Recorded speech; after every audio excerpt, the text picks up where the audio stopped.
Hey fellow human beings, this is Future Fossils. I'm Evan Snyder. I'm Michael Garfield, and we are super delighted for this third episode to bring you our first guest, the author, sociologist, and awesome human being, Tony Vigorito. Somebody I met a few years ago while speaking at Burning Man. He and I were on the same stage at Entheon Village, which was for a while there, the hub of visionary art and culture at Burning Man, and we were on a panel about the evolution of consciousness together. So really, I feel like all of our conversations are a continuance of that first conversation, and it's super delightful to have you join us today, Tony. How are you doing? Thanks a lot, Michael. I'm happy to be here. What are you up to these days, sir? These days, completing my third novel. Working on publishing that as we speak, and preparing to get married this coming summer, and all the planning that requires. As it turns out, it's a bit like having a second job. Otherwise, I'm just really enjoying myself here in Northern California, and decided to learn the ukulele. And the reason is that we want to include that in our nuptials at some level. So I had my first ukulele lesson tomorrow. Cool. Is she going to play uke also and do like a uke duel? We're actually both going to be learning the ukulele and the harmonica. I already play the harmonica. But yeah, we want to be able to play both sides of that instrumentation, and just write a few songs together and have a couple of highly portable instruments that we can take with us when we travel or go to parties or anything else like that. But it's nice to have sort of a goal 6 months from now to have reached a certain level of proficiency anyway, where we can at least do a couple of numbers for the wedding. So in fact, I'll be taking ukulele lessons from a friend of mine who I first met. He had initially read my books. He lives in Sebastopol, not far from me. And I met him, and he asked me to record a guest spoken word segment on a song that he was recording for a new album, which I happily did. And now he's going to give me ukulele lessons. Fair trade. That sounds like a pretty fair trade, yeah.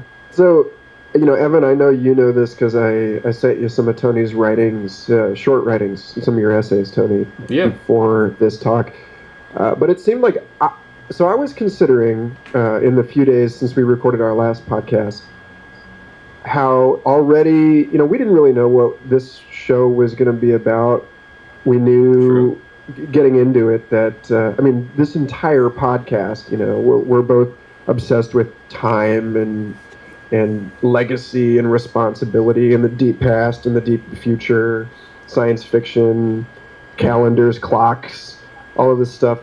But little did I know that the life that we trust these conversations to take, that sort of transcend and include us as individuals, seems to already be taking on a particular shape. That I noticed our first chat, Evan, was mostly about chronos. We were discussing the actual topography of time and like the landscape of time, the measurement of it. Indeed, yeah. And then this last one was more about the texture, the quality of time, the experience of it, kind of more of a feminine or kairos.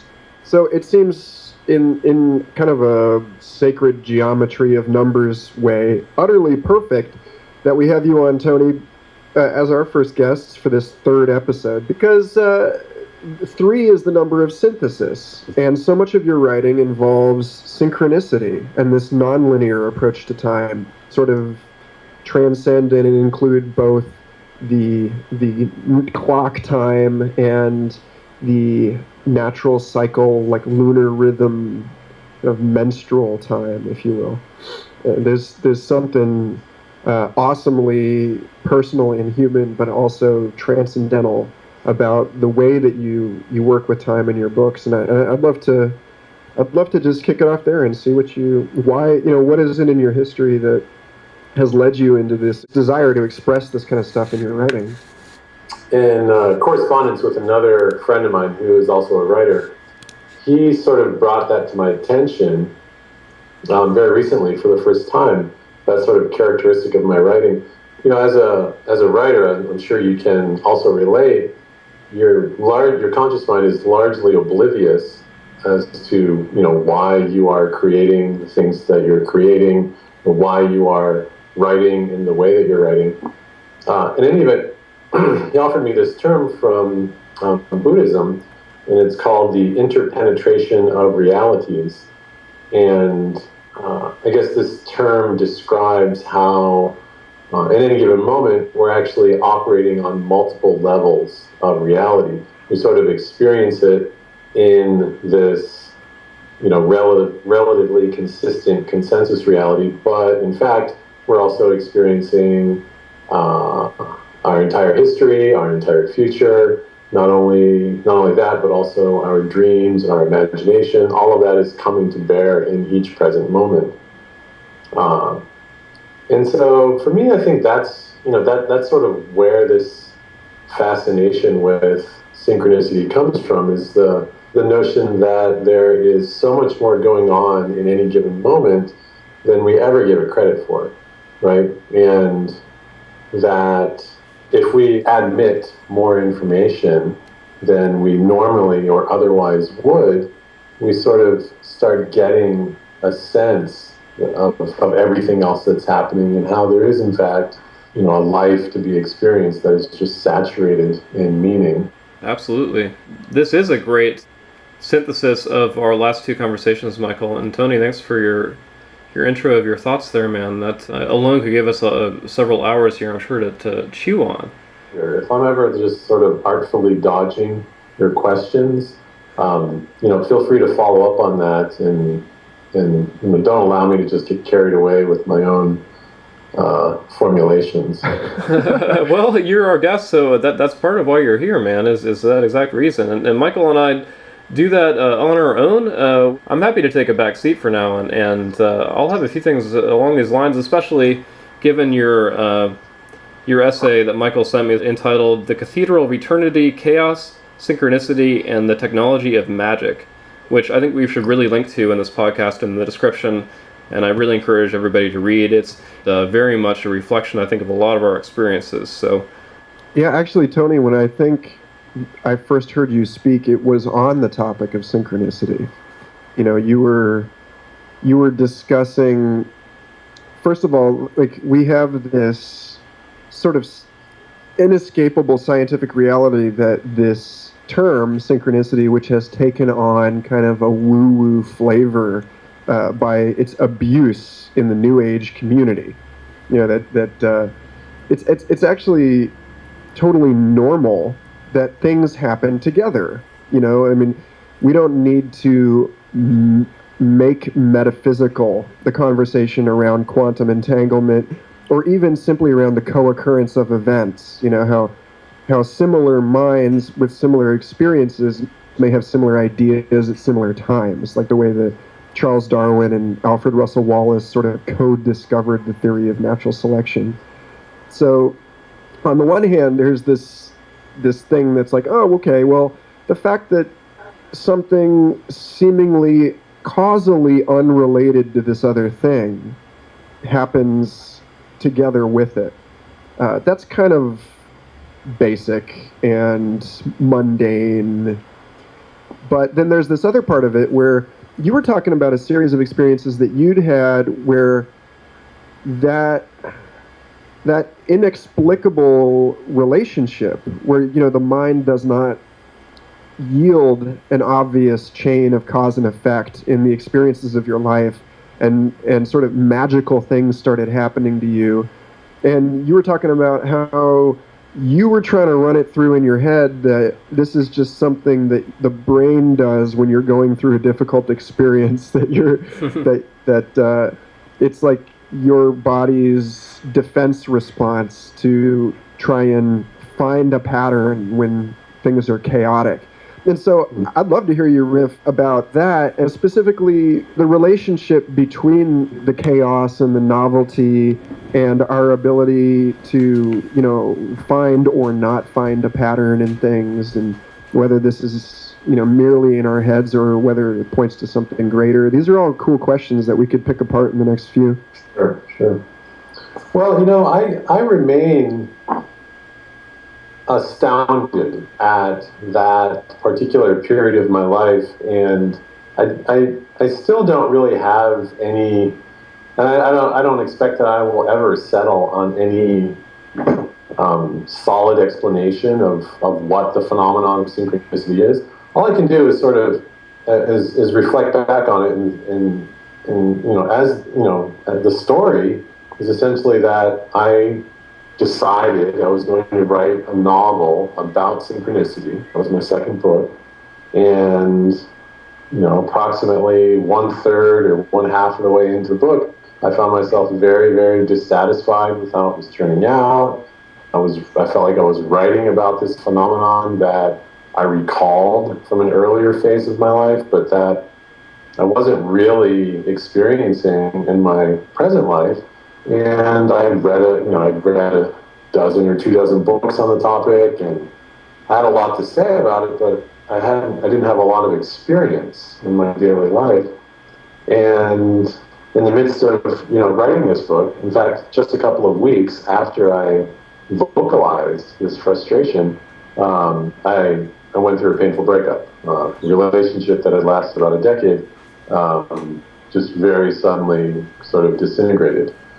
And so what happens when a person goes through a sort of transformation like that? When a relationship disintegrates, at one level what's occurring is there's a structure of your mind that is we can break the words apart, disintegrating, right? In other words, the integration that my consciousness had held, the structure that kind of guided my daily experience, was very suddenly decimated. And in the absence of that, I found myself curiously much, much more open to input, right? In other words, information that I might have otherwise ignored on a daily basis was not, and when I say ignore, I don't mean to imply any kind of intentionality. I just wouldn't have noticed what the radio happened to be saying when it passed by me on the street, or I wouldn't have noticed what the conversation was of a passing stranger, right? But in this new state of consciousness where I didn't have the structures of mind that I've become so accustomed to, suddenly all this input was making it through my filters, and a lot of that input, what I found, was extremely relevant to my experience. And this is the most mundane sort of psychological level explanation of synchronicity, is that it doesn't really matter if you can come up with some mystical explanation for why it's occurring. If it has meaning for the individual, then it's relevant. It's actually not fair to debate whether or not it's real in any kind of objective sense, if such a thing even exists, right? Yeah. And in any event, it was a truly remarkable and I would even go so far as to say magical phase of my life that has certainly faded in its intensity as new structures of mind have sort of put themselves into place.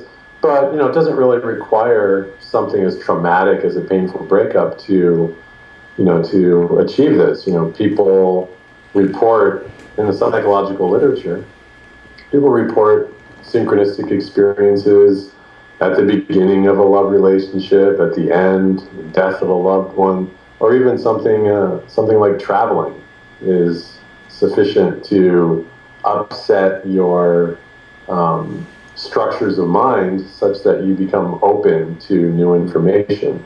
I tend to linger in the, I suppose, the most mundane explanations of synchronicity, but I don't want you to think that I'm not open to the more mystical explanations as well. I mean, the sort of recurring theme in my second novel, Nine Kinds of Naked, which was about synchronicity, was this recurring phrase of "there is only one moment." And what I was attempting to capture with this phrase, "there is only one moment," is that I think it was Plato that said, "Time is the moving image of eternity." And what that means is that everything, the Big Bang is this event. We could call it creation, right?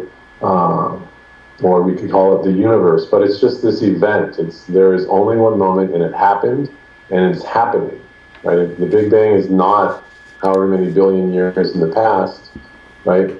But it's right now. This is what's happening, and we are at the most far-flung, most creative edges of that transcendental tsunami. I often feel like a transcendental tsunami.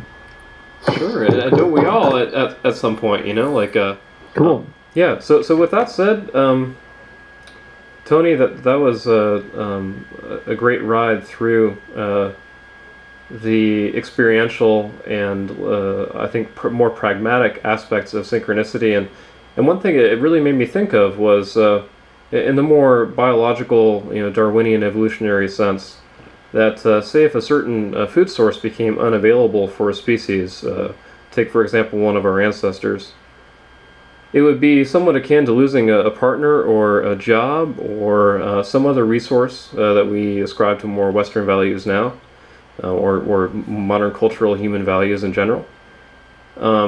That at some point there was that first ancient hominid that took a bite of a banana and said, wow, maybe because its other favorite food died off, it wasn't available anymore. So I'd love to hear you guys' take on that as well, how it relates to synchronicity and to the I think evolutionary predilection and gravitation towards the experience of synchronicity, towards opening our sensory inputs at moments where we really need to listen. Yeah, I really like that framework. In social psychology, that's called a relevance structure. Sure. And what a relevance structure is referring to is what I was earlier calling a structure of mind, right? And so we sort of move through our experience, and our filters are based on these relevant, I think neuroscientists say that at any given moment, defined as a second, right, that your nervous system is receiving 11 million bits of information, right, but your conscious mind is only able to interpret about 200 bits of information, right? So that reducing valve from 11 million bits of information down to 200 bits of information, that represents a 55,000% reduction, right? Yeah. So, what is it that's reducing that perception? And that's what we would call relevant structures. In your evolutionary framework, we could say that, once you have identified what your food sources are, like that becomes a structure of mind, a relevant structure that is limiting your attention. Like you become more tuned in to the shape of banana leaves, right? So that you can see them against the sea of foliage more clearly. Sure. But if that food source suddenly becomes absent, then that relevant structure of mind is no longer there, and you begin picking up on all sorts of other, leaves in the scape of foliage that you might otherwise not have seen. And so, I think you're absolutely right. That's a nice, very cogent explanation of what synchronicity is, at least on the most mundane psychological level. This is sort of cutting against my own grain to even bring this up in some respect, but to take the social psychology skeptical perspective on synchronicity as an experience and just stretch it a little further, we know now that the human brain has a cognitive bias for the inference of intentionality in its environment, like that it was, you guys are talking about as far as establishing an evolutionary narrative for why it is that we think and experience life the way that we do, that there was an obvious benefit conferred to us for suspecting or erring on the side of believing that rustling sound in the grass is an animal that maybe we should be paying attention to, a predator or prey or mate or whatever. And so that, this is connected to why people see, the Virgin Mary in a piece of toast, or why the knot holes on the side of a tree look like a face. That we do have this tendency to make associations where they are not necessarily actually there. Insofar as, we can define quote-unquote objective reality, like for the purpose of this conversation, as more, the general consensus of most people having a conversation about reality. I kind of think that that's probably the best we can get. Yeah. But like, to say that, like you just mentioned a moment ago, Tony, to say that does not, it doesn't get rid of the profound bizarritude of these experiences of extraordinary meaning. And specifically, like, it's almost unfair for us to have a conversation about synchronicity without invoking Carl Jung, who is the one who, ushered this term into the world. And for him, it was specifically an acausal principle linking internal experience with external events. The famous example being that he had some woman on his psychotherapist's couch who was recounting a dream about a scarab, and at that moment, this little golden beetle started batting against the window of his office, and it was the wrong month for a June beetle. It was the wrong season, and the strange appearance of this bug meant so much to the woman that she had a psychic breakthrough. She something shifted in her that Jung, as a therapist, wasn't able to access simply through conversation. That there's something about synchronicity that is specifically about, pointing to this relationship between the inner world and the outer world that modern science is currently insufficient to properly explain. And so, we're really getting into the still molten rock that's, pouring out of the ground on the island of human understanding when we're addressing this. Like, this, as far as I'm concerned, synchronicity is like the hot issue, because all of our sciences now are turning inward to try and understand the mind-body relationship, and it seems like we need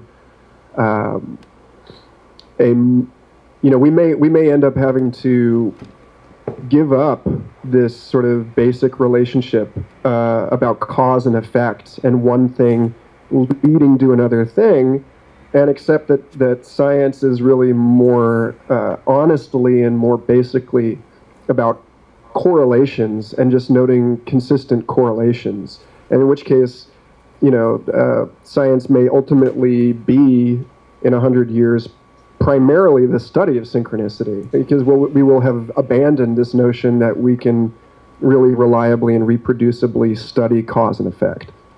So I don't know if you guys have any thoughts on that? Sure.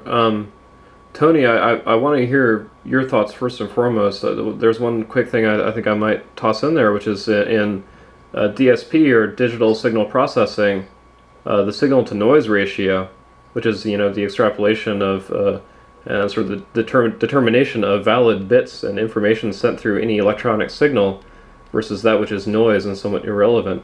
And that if you are into that kind of thing, you can actually use high process noise diagnostics to trace through a circuit and find components that might need to be replaced or might be sending different signals than you expected through the noise, through that which is otherwise irrelevant for the signal itself. That's an interesting concept. I hadn't heard that before, and I'm going to incorporate that, the signal-to-noise ratio. Yeah, I mean, kind of just addressing what Michael was saying, and also sort of taking the late philosopher Terence McKenna's advice, which was to answer the question that you wish had been asked rather than the question that was actually asked. I would just sort of like to address that building off this notion of the signal-to-noise ratio, that it is worth noting that there's a psychological phenomenon called apophenia. And what apophenia refers to is the mistaken impression that every random event in one's life holds meaning specifically for you. In fact, it's one of the diagnostic criteria for mental illnesses like schizophrenia. Michael, you had also, I cannot recall the name of the term for the psychological phenomenon of like recognizing faces in the ceiling or in the clouds or in grains of wood. Obviously, we all do that from time to time, but that is also one of the diagnostic criteria for schizophrenia. In other words, the schizophrenic is admitting far, far too much information into their conscious mind, which you would call that just the noise. The signal-to-noise ratio is receiving much too much, is just receiving more noise than signal. And so, synchronicity it's just one of those fuzzy phenomenon that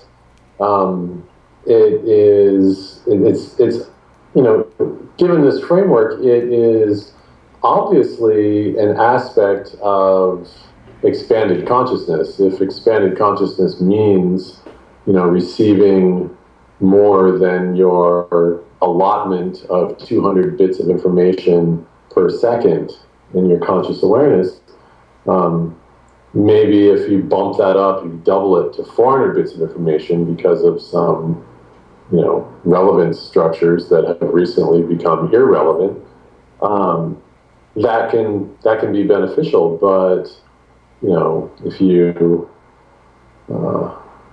if you sort of quadruple that to where you're receiving 800 bits of information per second, then it may be the case that now you're starting to flirt with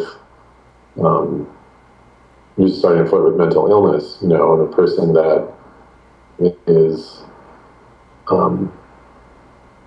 believing that every random detail of the world is referring specifically to them.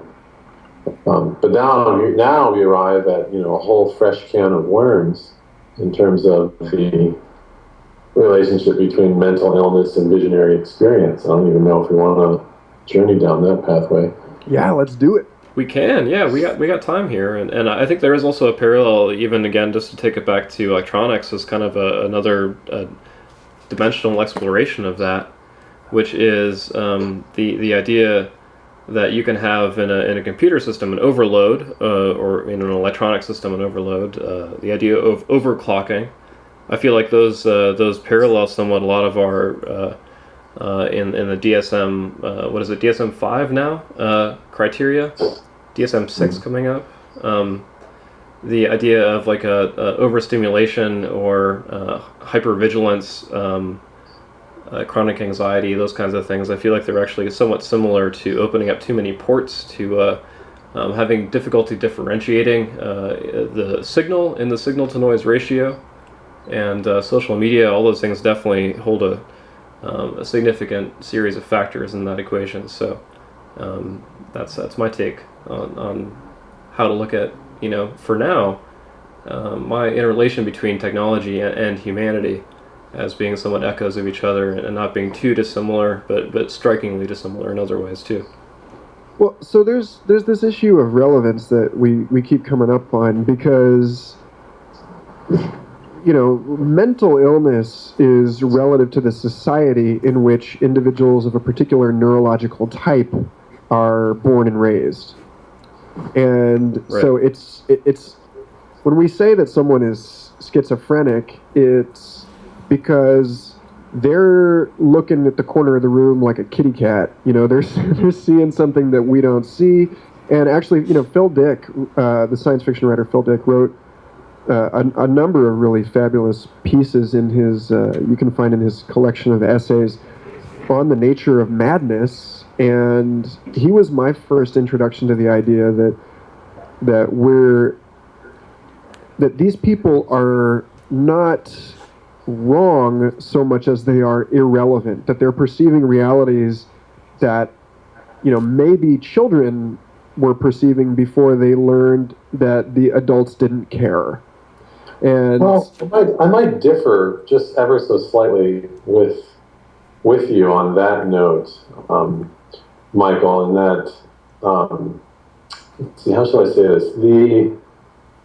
A schizophrenic person, maybe they're perceiving something that the rest of us are not, but I never get the impression that the schizophrenic person is able to interpret what it is, to correctly interpret what it is that they're seeing. So even though, you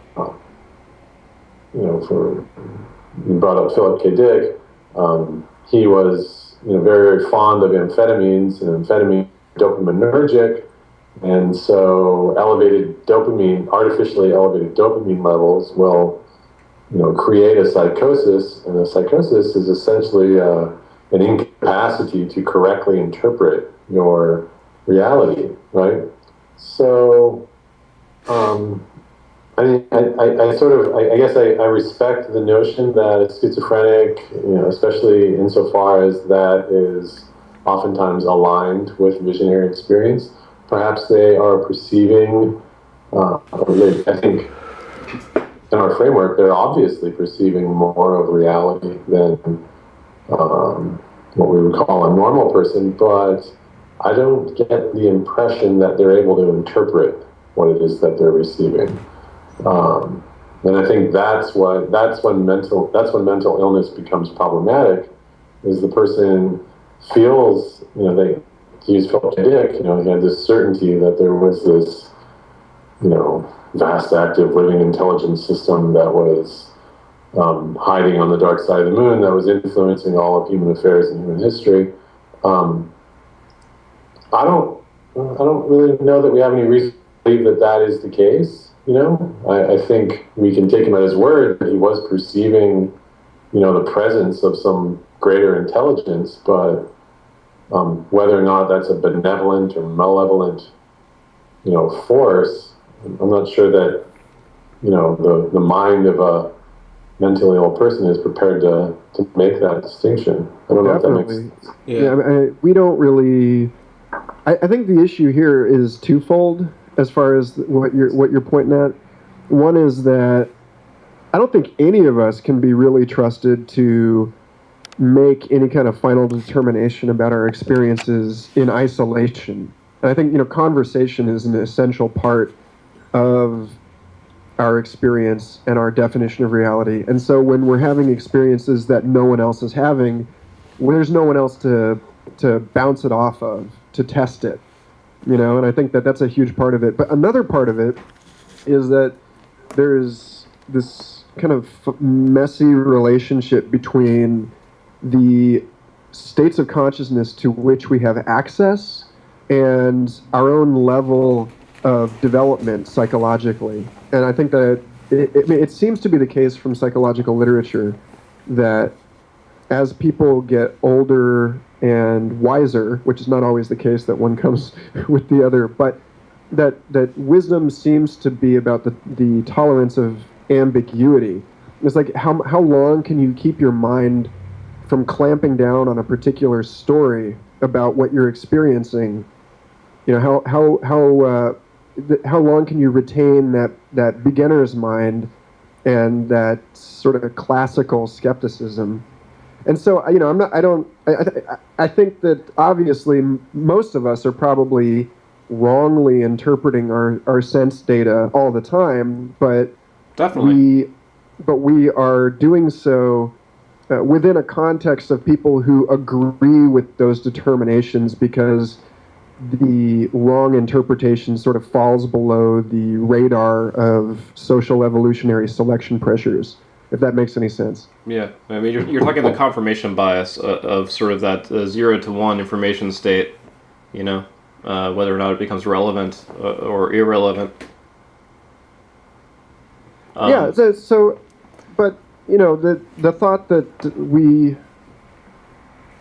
that we're not dealing so much with sanity or insanity, so much that all of us are insane, and then we fall into clusters of relative practicality with our hallucinations, and like relative consensual agreement on our hallucinations.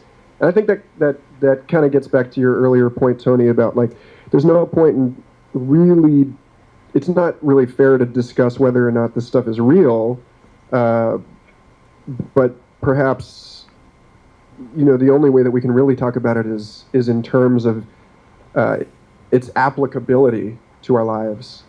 And the amazing thing for me is that so many of the synchronicity experiences that are reported by people are of profound importance, that it's not just, oh, weird, that's not quote unquote a coincidence, but that it does seem to suggest a transhuman intelligence, something else, something operating that we can't understand. And this is where you get into this issue of apophenia or pareidolia. Are we experiencing our own body's unconscious mind, or are we just, off the loop?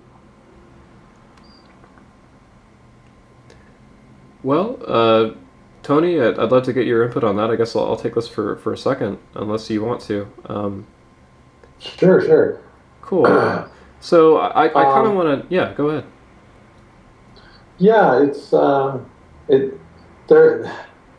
well, that's a hard one.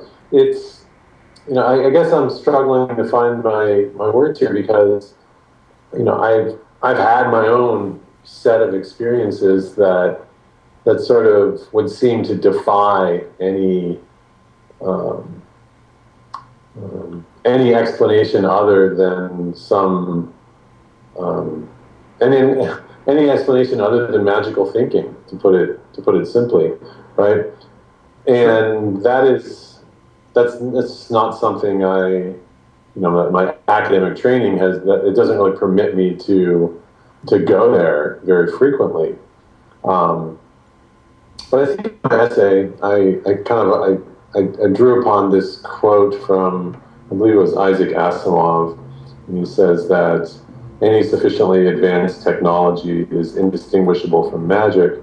And so, when we use this word magical thinking, I think what we're reaching for is we're realizing that, like, our current, what I call technologies of mind, our current techniques for making sense of our reality have, we've reached their limit occasionally when we have these truly uncanny and improbable examples of synchronicity. And so, yes, that feels like magic, because now we're dealing with this more highly advanced technology of mind, which is to say, a more highly advanced means of interpreting reality than we do on an everyday basis. And so, yeah, that prickling astonishment that feels like magic is really just, I think, that confrontation with this this advanced technology of mind that, I do find that, and I consider myself a rather hard-headed empiricist, but I do find that way of thinking very, very alluring, right? To believe that a moment of synchronicity could eventually lead to sort of a momentum of synchronicity, where everyone is sort of falling into sync with everyone around them, leading to the greatest good for the greatest number, or something like that. Sure. Tony, do you mind if I kind of riff on this for a second with a quick? I'll try to make a quick anecdote, which is as closely tied to what you just mentioned as I think it could be in my personal experience. So, Michael, I think I told you this one. Years ago, I worked for the Minnesota Food Association on an organic farm in Minnesota, where we helped to train immigrant families to till the kind of land that we had, the kind of soil and plants available and everything. And we had a couple that came up as part of the work share program, so they could actually work a little bit during the week and get a cheaper box of veggies at the end of the week. They were really awesome. I always loved hanging out with them. They were really kind. And they wanted to get married. So one day we were talking about it, I think like picking some kind of like summer squash, and they said they wanted to get married in a beautiful place out in the country, and they wanted to keep it cheap because they didn't have that much money. And I didn't want to tell them this, but I had a vision a little while before that, listening to Boards of Canada's Campfire Head Phase at the very last track of the album called Farewell Fire. Saw this vision, not on anything, nothing else going other than being really tired, maybe dehydrated, in this clearing out in the land that surrounded the farm. And I had seen in the vision two girls in sundresses chasing each other, a bunch of people in tuxedos and fancy dresses, and out in the middle of nowhere. It seemed very strange. So I took them out to the clearing and I showed it to them, and I said, I know the people that own the land here, you guys maybe could get married right here, and you could do it real cheap, and everybody's going to be happy, and it's gorgeous. And I didn't hear from them for a while, but came back to the farm after a bit, being on vacation, and there was a bunch of cars and ton of like people, and as I drove in, I started to realize the clearing I'd been sitting in had a tent in it, and I went there, and first two things I saw when I came across the trees into the clearing were two girls in sundresses chasing each other, a bunch of people in tuxedos and fancy dresses, and the groom ran up to me, gave me a big hug, and said, "Hey, can you play guitar for my procession? It's going to be in an hour." And I ended up playing right there in that clearing, and they're happy to this day and married, and I think they have a family now too. Nice. I didn't tell him the vision though. I still have not told him that. I didn't want to like trip him out, because it's one of those things I want to keep on the DL until the right time. That's I think a lot of people have had experiences like this, and there is sort of a closet or what in the sciences they call a file drawer effect, where we just tuck away these things because they don't make quote-unquote sense according to the model of reality that we inhabit. No, they don't. They really don't. I still can't make of that what I feel like I might one day. And, I often think about there's sort of a difference during the Cold War between the way that Americans practiced science and the way that Russians practiced science. So you end up, not to open this whole can of worms, but it's evident in the way that the UFO phenomenon was explored in these two countries. Also the way that psychic phenomena were explored, that in Russia, they treated it more like engineers, and they were not so concerned with whether or not they understood the mechanism. They led with mass testimony, and then they investigated things from there. Whereas it seems that the case in the United States and Britain, our cultural tendency is more to ignore things that we don't understand mechanically. At least, this is as far as like our social disposition in recent history.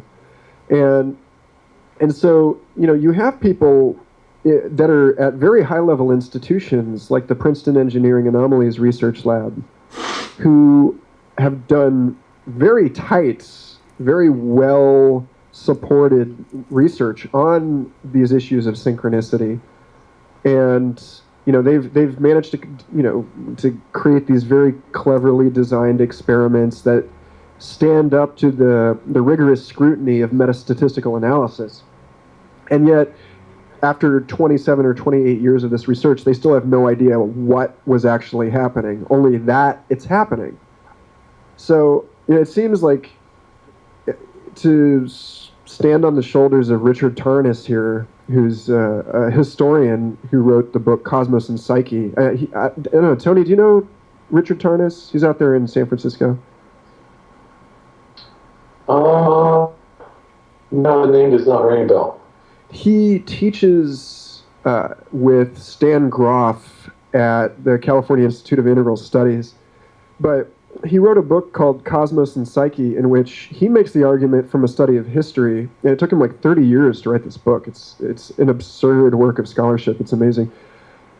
That he believed that synchronicity is writ large in astrology, and that what astrology is actually studying is the synchronicitous relationship between the movement of celestial bodies and the mundane events of human life. That it's not a causal relationship, that in the same way that the harmonic motion of the minute hand, second hand, and hour hand, it's not like the hour hand causes the minute and second hand, but that there's some implicate order or underlying mechanism invisible from the face of the clock that is responsible for all of these things, and that he suggested that we're on the cusp of an entirely new scientific paradigm that's capable of actually examining these acausal mechanisms, which gets back to this thing about, you were saying earlier about how the Big Bang is happening, that it's one moment. Sure. You know, like Alan Moore, who's super occult, fantastic, magical writing, actually kind of forms a nice counterpoint to your own books in an odd way. He's sort of like the dark wizard version of your I don't know, court minstrel or something. But but Alan Moore had an interview where he said that the notion of time that he believes, that he espouses, is eternalism, and that time is a crystal, that every moment has actually happened at once, and that we just have this experiences as organic creatures of there being a flow of moments, but that, like almost like Kurt Vonnegut's Slaughterhouse-Five, that if you were to look at us from above the crystal, that we're just sort of worms carving our way through this thing that is every instant simultaneously. And that's, you know, maybe that's what's required of us in order to understand this in a way that doesn't slump into magical thinking.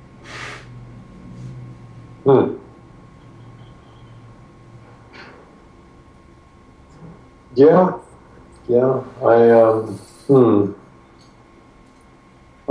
I guess I'm wanting to find the pragmatism in that way of thinking. I guess just to avoid the temptation of getting too cosmic and cerebral, and losing all relevance or function for the life of an individual. If I'm understanding you correctly, it almost sounds like you're saying that, I can't remember this guy's name. Can you say it again? Richard Tarnas. That it almost sounds like he's saying that everything that is going to happen to you has already happened, and you are just a worm in a tunnel. And if you could, look at that from an expanded point of view, you would see that that you're in this tunnel, or on the surface of this crystal, and there's not a whole lot. There's no real free will for the individual in that scenario. That you're just sort of moving through. That your life is just this sort of playing out of that which was, long ago preordained. Am I saying that correctly?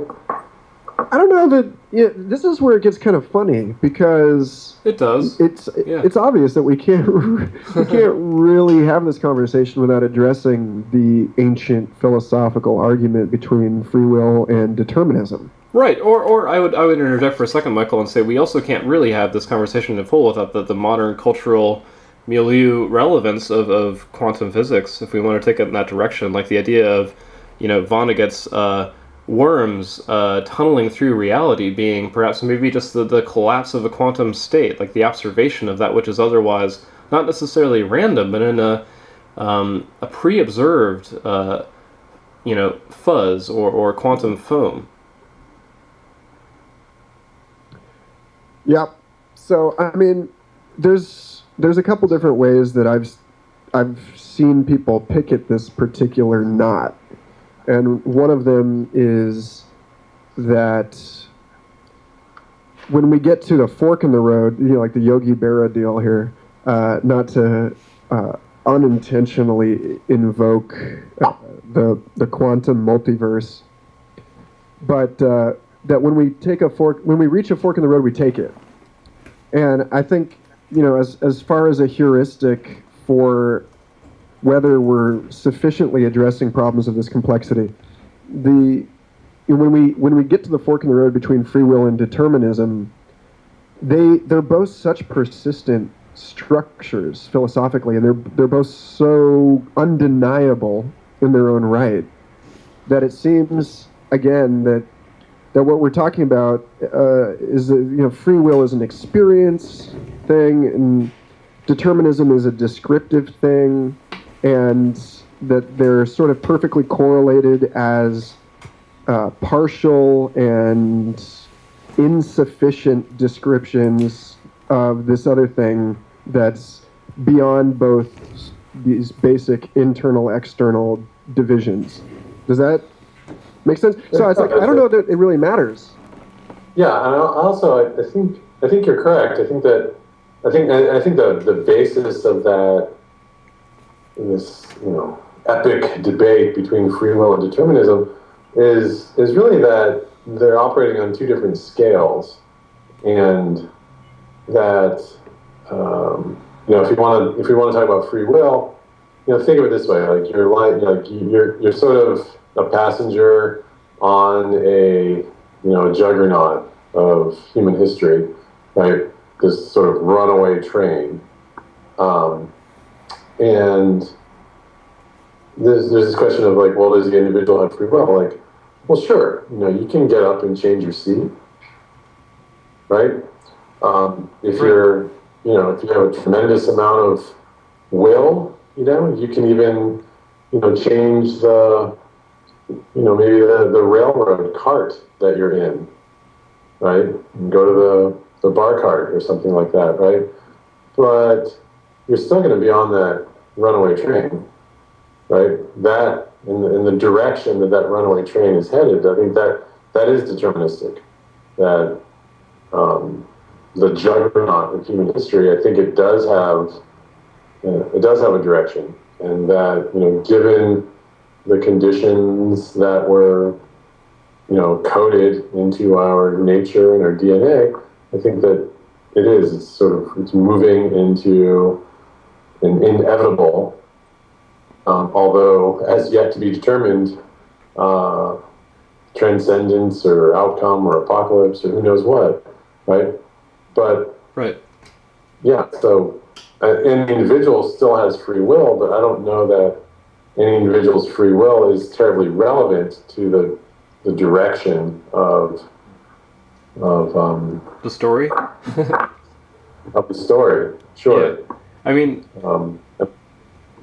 that's a pretty solid way of reflecting my current sentiments on it, which are, full disclosure, highly influenced right now by the fact that I don't have school until the end of the month, and my finances are okay, so I've just been kind of enjoying my time and thinking a lot, and actually playing for the first time in over a decade a video game, which is Star Wars: The Knights of the Old Republic, which came out in 2003 or something, so it's about 13 years old, and I'm finally playing through it, and I don't want to say life can in any way be distilled down to a video game, as I've always felt pretty adamant about the idea that out of all the games out there that are possible, life is the best one by infinite orders of magnitude.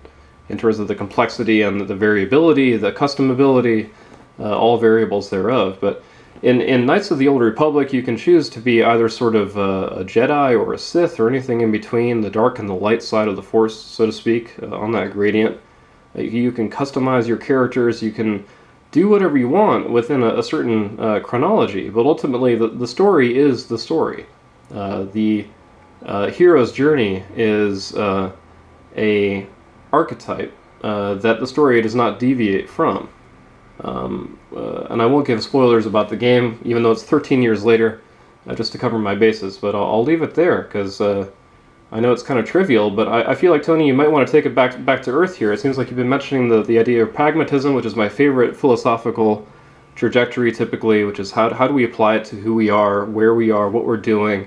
How do we make this worthwhile to us? Like, why is this podcast worth it to us, you know? And I can feel your inflection in your voice that you want to discuss why that is, you know?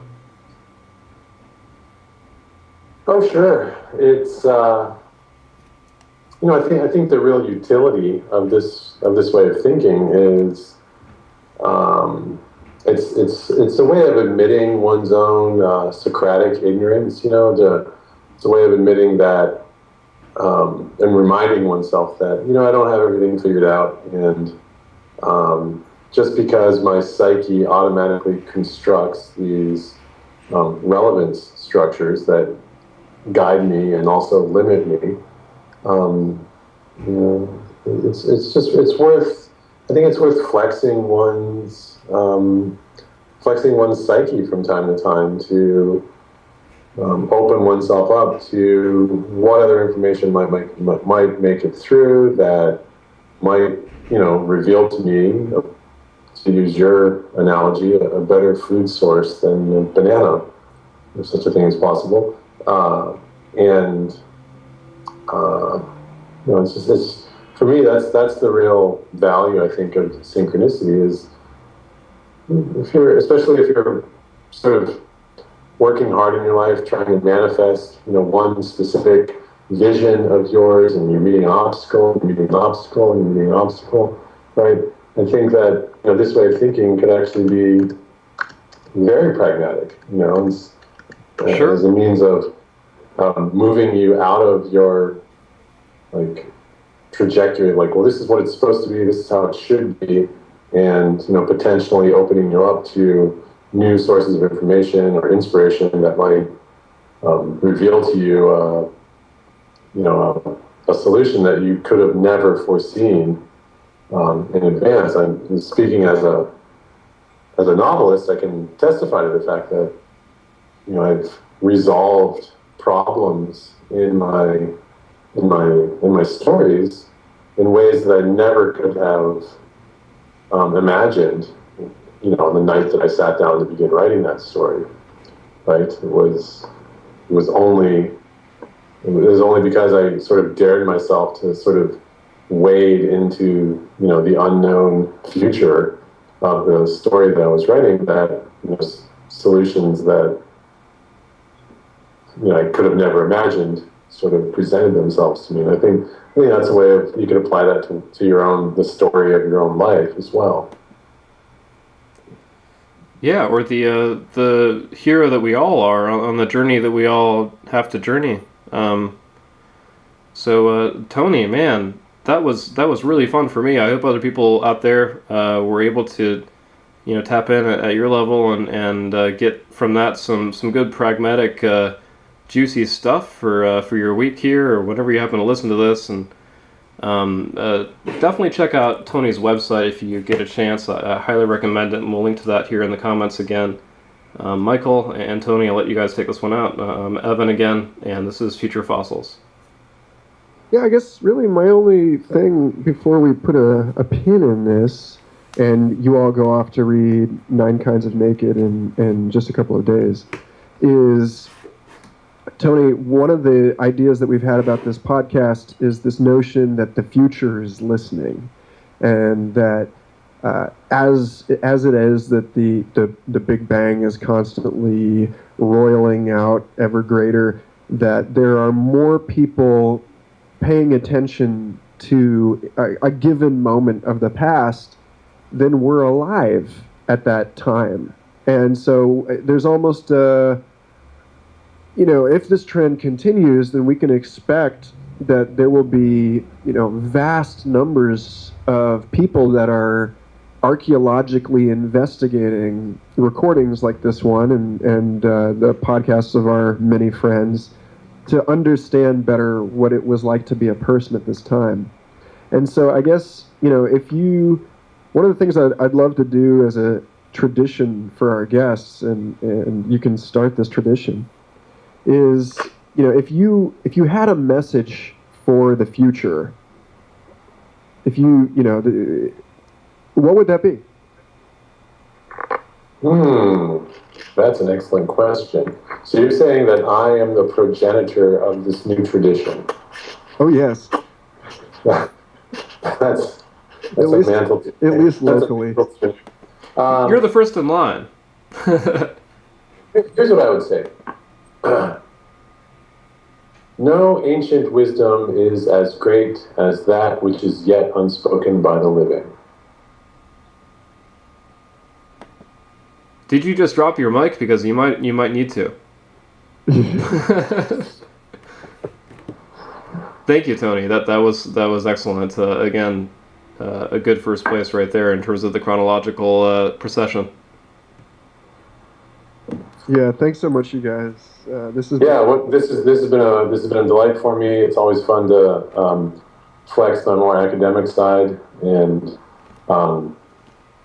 Evan, it was great to have an opportunity to know you. And Michael, as always, it's always a pleasure to bounce ideas around with you. Totally.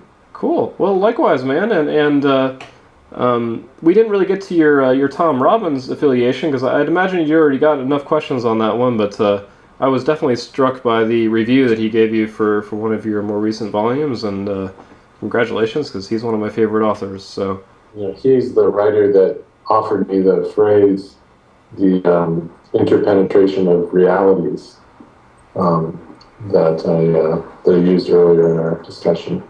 Indeed, yeah. So I thought we might want to bring him up at the very end here, and look forward to reading your work. Everybody out there, I definitely recommend taking a look at Tony's essays and books. And thanks again for joining us, man.